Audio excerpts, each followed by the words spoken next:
Hey there, welcome to this week's episode of Next Level Play Therapy, where we talk about all things play therapy.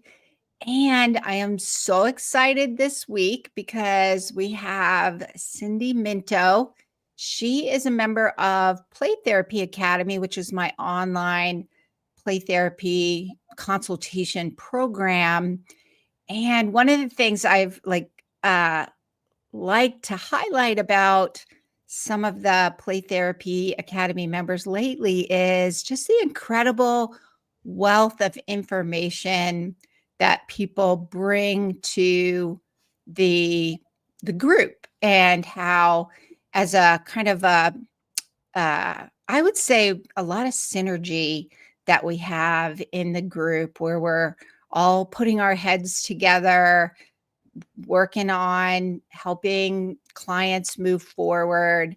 And one of the things that Cindy brings to the group is her experience with more what I would say neuroscience-y kind of based models that she brings to the play therapy experience for her young clients and adolescents. So I know one of the things that we talk about a lot, or I talk about a lot on the live stream and the podcast, is neuroscience and attachment.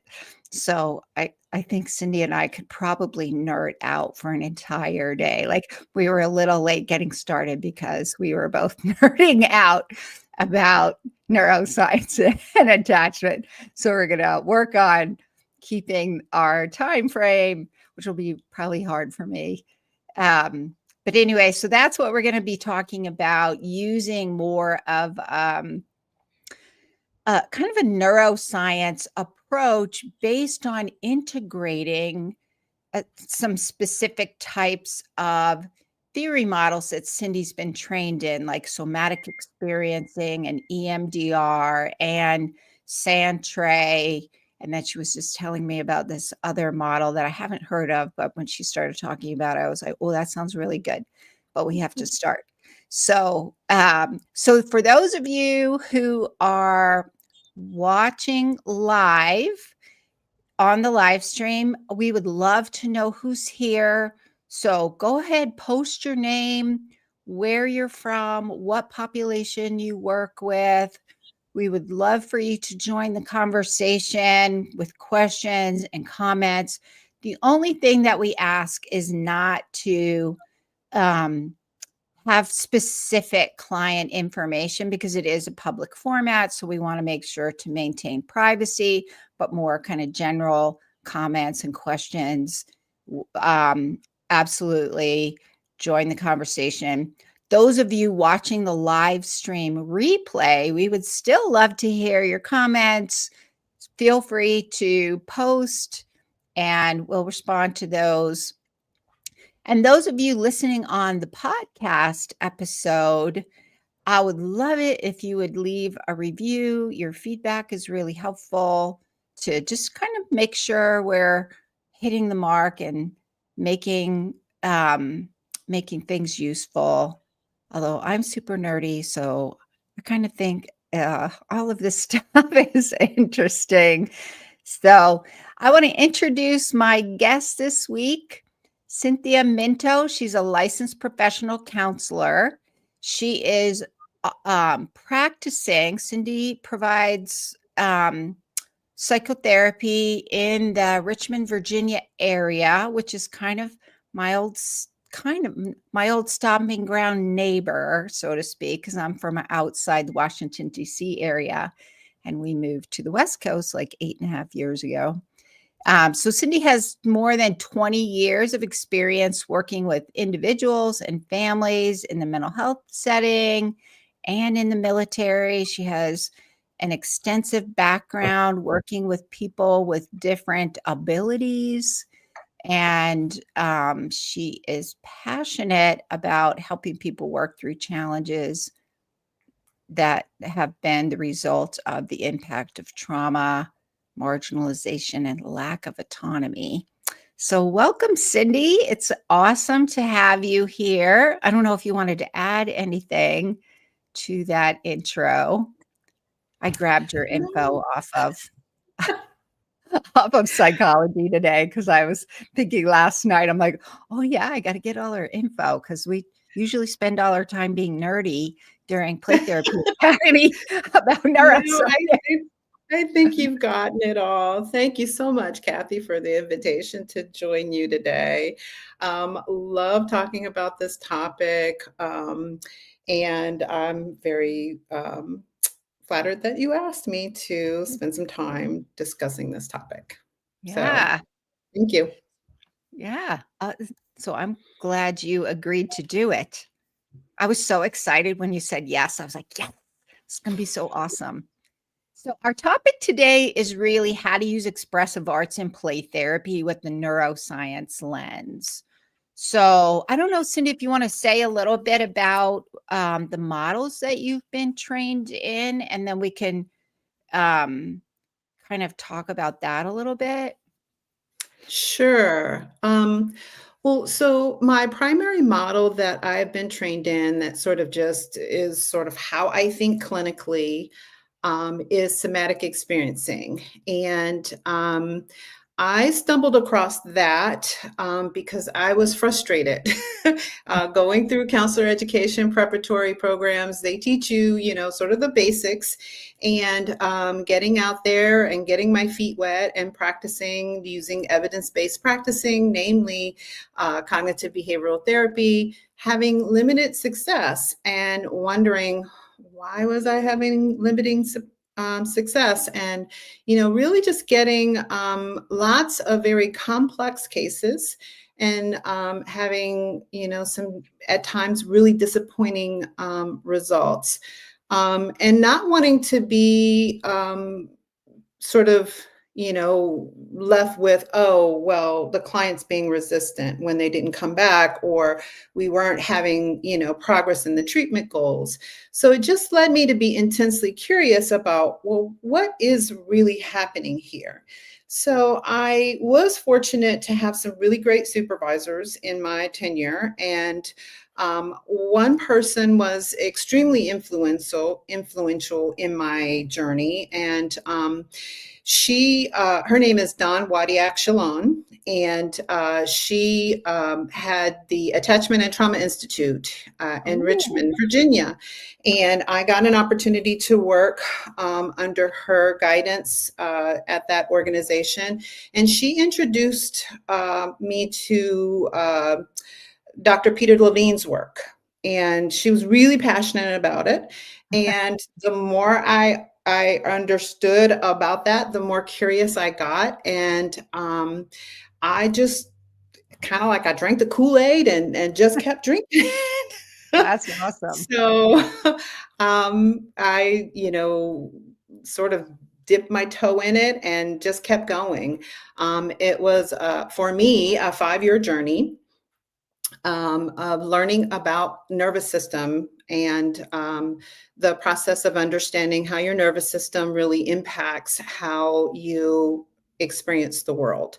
And what it did for me in terms of learning that process experientially for myself, but also as an intervention tool therapeutically, was it helped me understand why people were not being able to get the healing through the other evidence-based processes like cognitive behavioral therapy, because we weren't addressing things at the nervous system level. So when I learned those techniques and was able to appreciate that we were activating people at the nervous system level and not knowing how to help them manage those nervous system activation patterns in a way that was healing and helpful for them, and not letting them walk out of our office in a and having their nervous system being like, you Hyper know, arousal state, yeah, right? in hypoarousal, hyper or hypoarousal, depending Right. on what their circumstance was, with no understanding about what happened as a result of that conversation, or what was happening in their lives that caused that nervous system patterning for them. Then we actually were doing more harm than good. So being able to explain that from a psychoeducational perspective was like a light bulb for so many people, myself included, being a member of the United States Army and having 21 Right. years of military service, and exposed to a fair amount of traumatic experiences myself. I learned that I had a lot of nervous system patterning that was holding a lot of um, nervous system trauma that I hadn't even recognized for myself. And so through that process, I was able to manage my own nervous system activation patterns in a much more substantial way, and recognize that I too had some healing to do for myself. And through that process, I was able to learn that in a deeper way and Mm. be able to guide other people through that process. So it has really shaped who I am as a person, who I Mm. am as a therapist, but who I am as a leader, because I also do other things in my career as well. And so now I can see, from a person's physicality, where they are in their nervous system patterning. And sometimes I don't, I have to remember what role I'm in. Right. So it is really helpful, as a grandmother. So I can see it in my Mm. grandkids. I can, recognize that in other people as well. So, and sometimes just little things are really helpful in helping people learn how to manage those patterns. And you've also taken training in EMDR, right? So you have that Yes. somatic experience and EMDR training. Yeah, so I'm EMDR basic trained. I'm working toward my EMDR certification. That's just been a slower process for me, but I'm working on getting that certification. Just can't do everything all at once. It can be What? quite expensive. And time Um, consuming, man. All those letters. yeah, That's a lot of letters. That equals up to a ton of time and money, but yeah, it's worth it in the definitely. end. But SE and EMDR marry wonderfully well Yes. together. And so being able to use that has been extremely helpful in my work and how I conceptualize working with people who present with lots of, experiences, whether it be episodic trauma, developmental trauma, relational Mhm. trauma.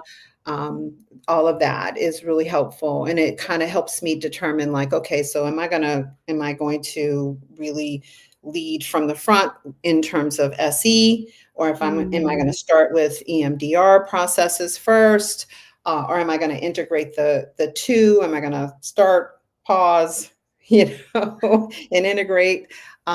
So I do that, and then I also through the work of Play Therapy Academy, really started to become intensely curious about Sandtray. And that's through being exposed to Play Therapy Academy and really just sitting at your feet, Kathy, Aw, um, learning about just the powerful I love Sandray. opportunities that Sandtray offers.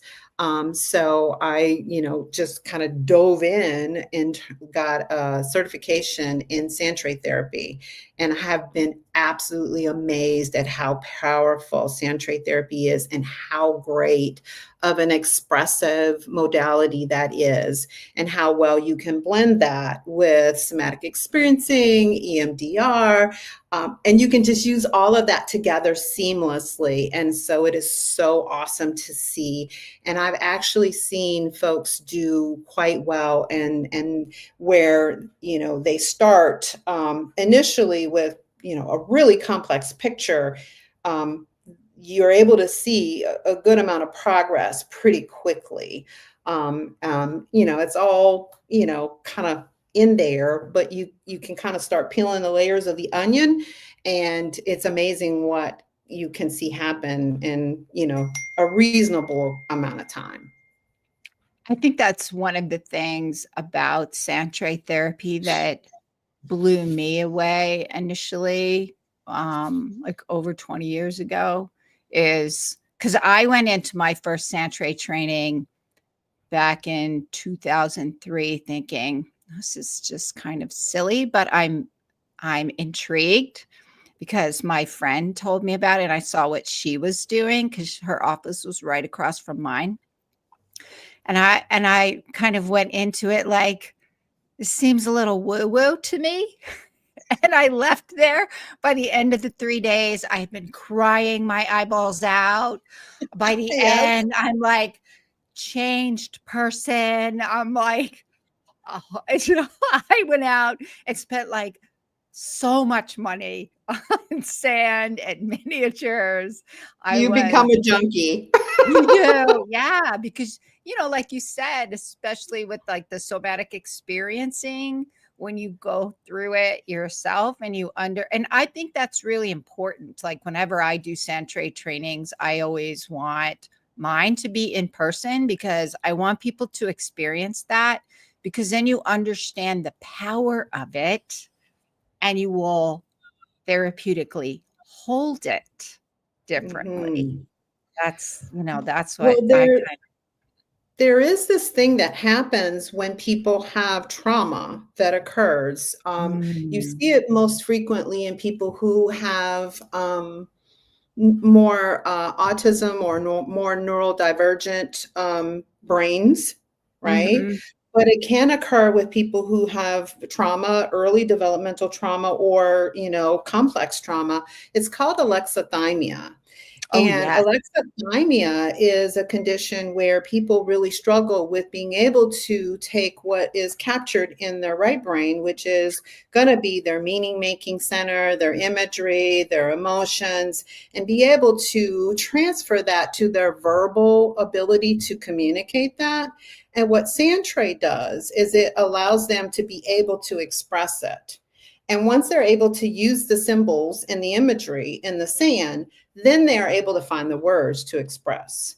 So I Oh, think that that's quite the vehicle to be able to help people kind of make that leap, if you will, which is really cool to see.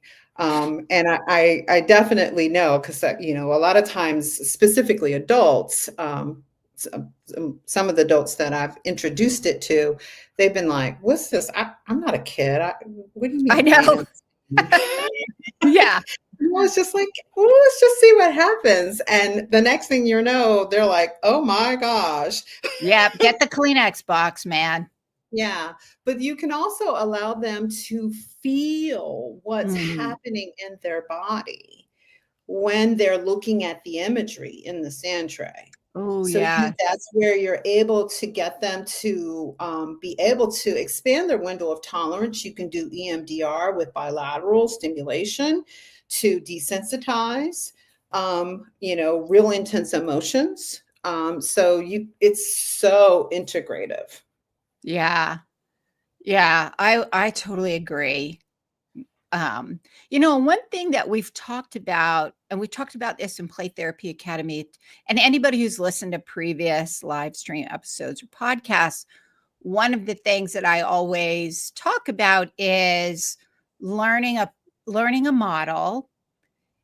Learn at least one, and then when you get the kind of the foundations and um, kind of competence, you can add other ones. And Mhm. so in Play Therapy Academy, we're always kind of talking about that because most people come in to Play Therapy Academy and they do not have a theory model. And part of the journey is figuring that out. And then we do case conceptualization, which is how does your theory model influence how you're making sense of this? And what we've talked about, you and I have talked about, is more of an integrative model because you have this really good foundation of these neuroscience type of models.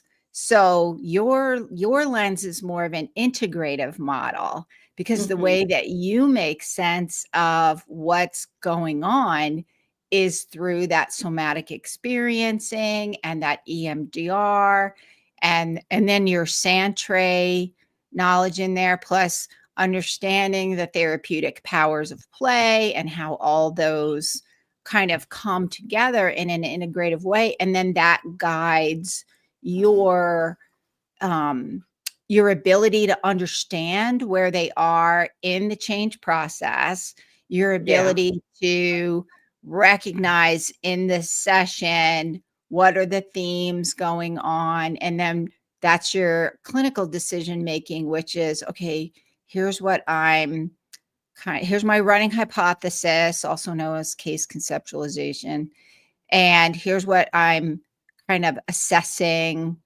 in the session, and through that my decision making is going to be based this way. And it you're a really intuitive person as well, so I think a lot of that comes naturally to you, like many people. And at the same time, we actually are using a framework. Mhm. Yeah.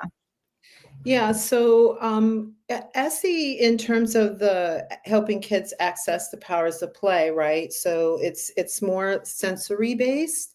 So Mm. in the grounding, whether they're, you know, uh, using their hands, if they're, using fidgets, if, they're orienting to their surroundings, if they're, just connecting with the present moments. If they're a bit dysregulated, we're kind of noticing our feet at the floor. We're kind of taking a big deep breath. We're doing those types of things. We're feeling our hands, we're wiggling, we're noticing our bodies. We might actually, use objects and stack them, those types of things. Those might be ways to get a person a bit more present and grounded. Um, Sometimes, depending, I try to make things playful, but a lot of times, depending on the age of the child, I can teach SE strategies like pendulation. So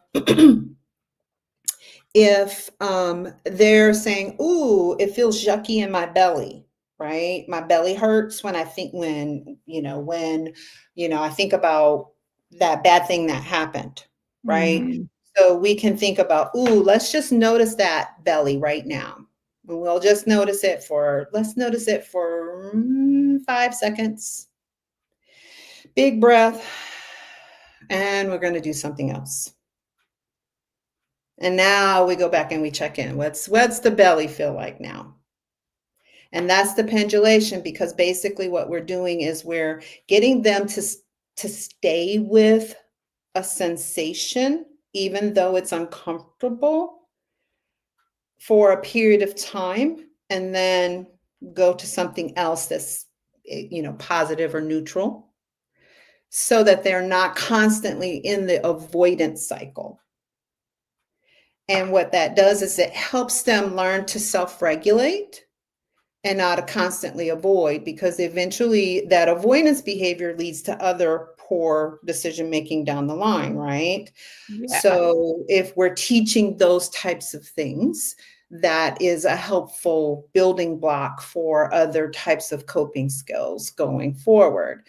Um, the other thing is that's kind of part of a titration model where we can move into, we're not going to talk about the big bad thing that happened. We might talk about, well, what happened after, or what happened right before, or 2 days before. So we help sort of modulate experiences until we can kind of work their window of tolerance to the point where they can get to the point where we're not going to ground zero first, but we're building up their nervous system capacity to hold whatever we're talking about in a way that they have more capacity in their nervous system, until we're able to really get there and process that. We would most likely combine that with EMDR.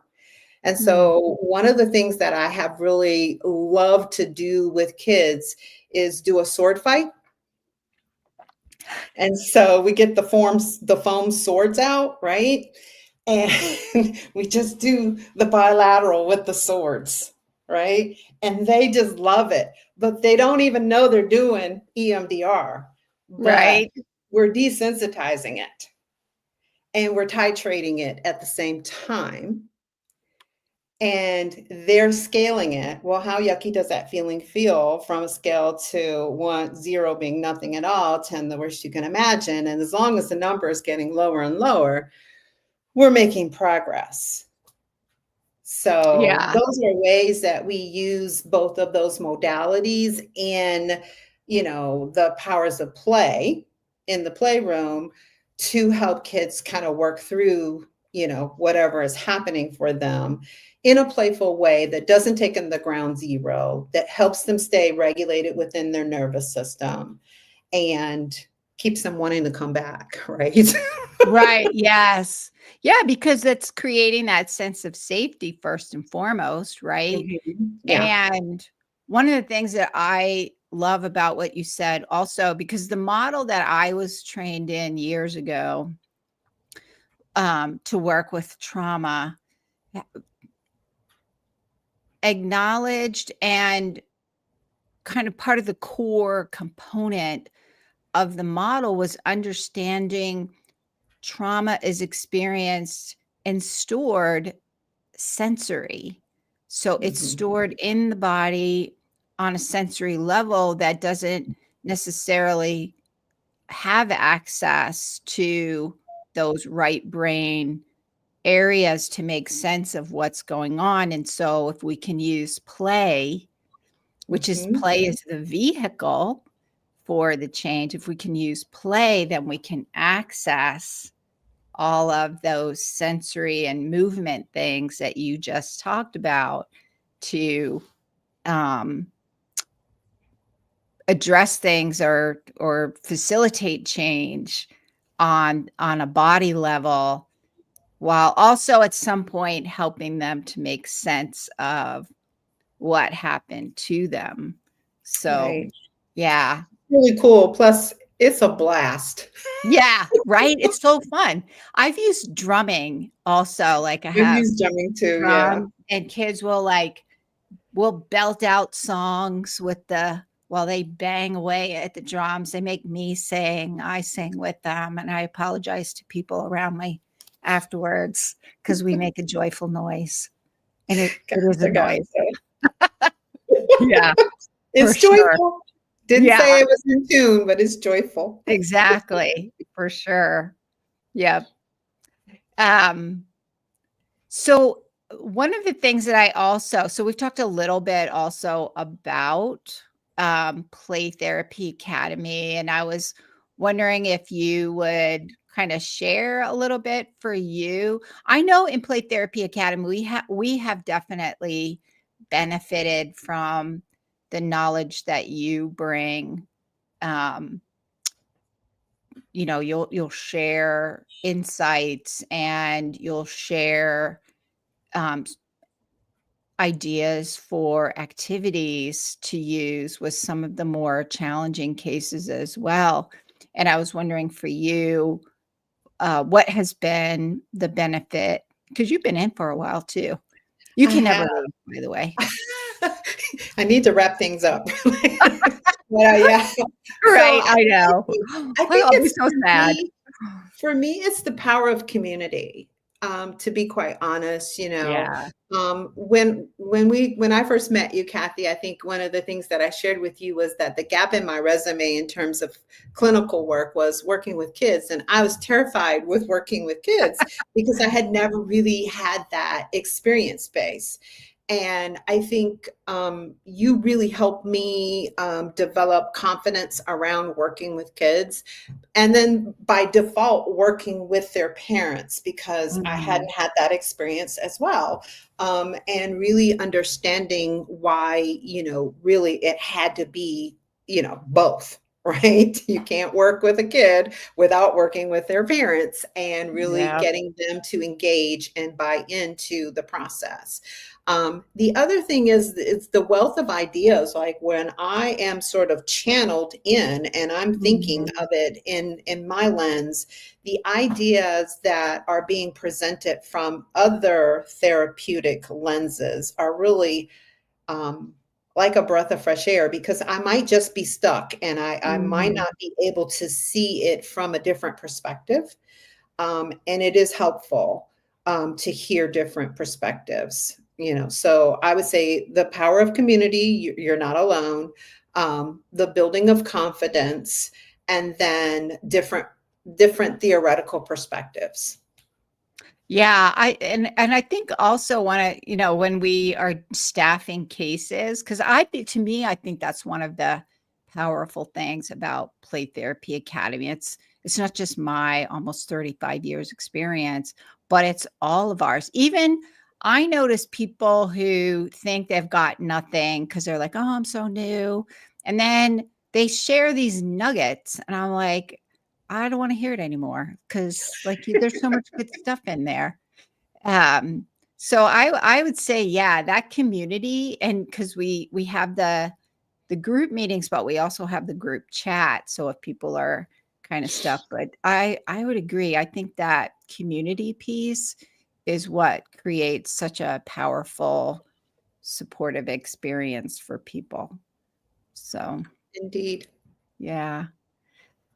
So if people want to get in touch with you, then they can. So in the description, if any of you want to get in touch with Cindy, then there's a link in the description. We'll also post a link in the comments. It's a link to her Psychology Today page. I don't know if you want to share a little bit about what you do in the Richmond area, if people want to get in touch Sure. with you. Yeah, so my private practice is part-time, it's Wellness Journey, and I am morphing myself into a traumatologist, right? Oh, So that's so cool. I am open to seeing adults and children. Because I have a heart for veterans, I really enjoy working with veterans and understand their lived experience. So I work with a lot of veterans and their families. And really, anyone who's sort of presenting with trauma or complex trauma, when I grow up, that's what I want to do. Uh, I also have a lot of experience working with people with developmental disabilities. And by day, I morph into a human service administrator.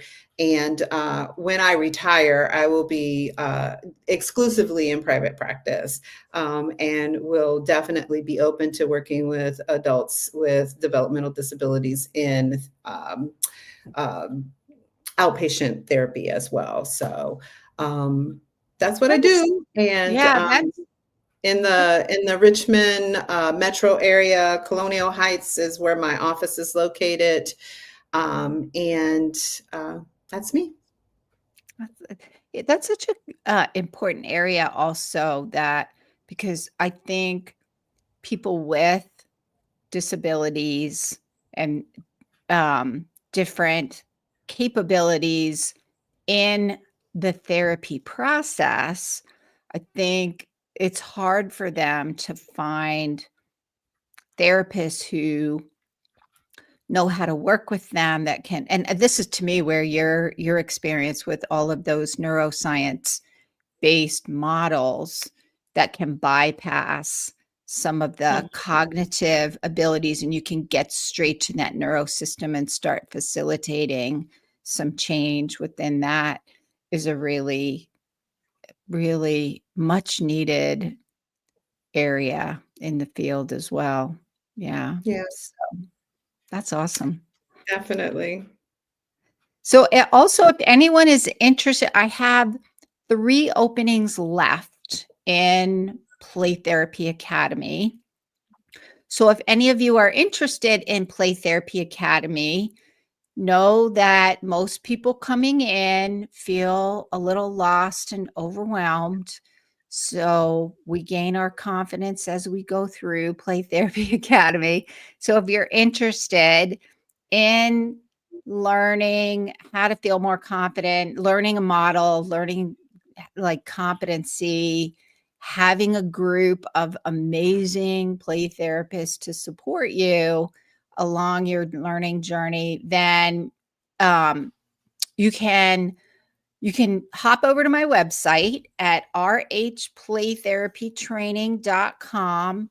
Hop on the supervision page. You can learn about Play Therapy Academy. If you're interested in Play Therapy Academy, then you definitely want to schedule a free 30-minute video call with me. We'll post a link for that in the comments as well. It's also on the website page where you can schedule that right off the website. And then we'll have a conversation to see if it's a good fit for you. There's no obligation. And that is it for this week. Thank you so much, Cindy, for coming on and sharing all of your knowledge. At some point in the near future, you would make an amazing trainer to teach others. Well, thank you. That's quite the compliment coming from you, Yeah. Kathy. I Yeah. appreciate that. Yeah. I think you have a wealth of knowledge, and I think others would benefit as well. So, Thank you so much for this opportunity. yeah. All right. And for the rest of I'll you, put in a plug for Play Therapy Academy. If you're interested, don't snooze on the opportunity. It has been quite the growth experience for me personally. awesome. Thank you. Also, I forgot to, we have like a couple seconds left. Cindy mentioned this term called alexithymia, which I, of course, got all nerdy and giddy when she said that. If you're interested, I think if you work with kids, I think this is a really important topic. If you're interested, I have some previous live stream episodes. I looked at a research article about some researchers who studied alexithymia in adults and its connection to childhood neglect, emotional neglect, physical neglect. Not, we typically go towards the abuse, but this article looked at the connection between alexithymia and kind of like what you were talking about, Cindy, with its roots in more complex trauma. And I've talked about, I think I have a couple of episodes. So if you're interested in the topic, feel free to pop over and listen to some of those other episodes. And I will see you guys next week. Bye for now.